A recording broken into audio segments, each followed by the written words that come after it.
Why is silence so dangerous in relationships? Sometimes it's not fights, it's silence that creates distance.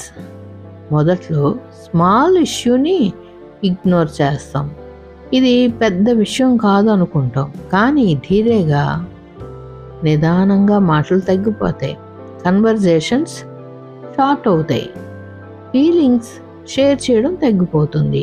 Human brain connection కోసం wired అయి ఉంటుంది. When communication stops, brain దాన్ని రిజెక్షన్గా feel అవుతుంది. అక్కడి నుండి doubt start అవుతుంది, doubt నుంచి distance పెరుగుతుంది. సో సైలెన్స్ పీస్ఫుల్గా అనిపించిన రిలేషన్షిప్లో అది డేంజరస్. బికాస్ అన్స్పోకెన్ ఫీలింగ్స్ స్లోగా కనెక్షన్ని డిస్ట్రాయ్ చేస్తాయి.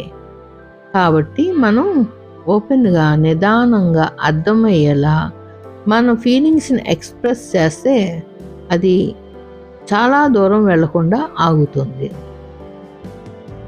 మీకు ఈ ఛానల్ నచ్చినట్లయితే లైక్ చేసి షేర్ చేసి సబ్స్క్రైబ్ చేసుకోండి. మరిన్ని మంచి వీడియోస్ మీ ముందుకి వస్తాయి.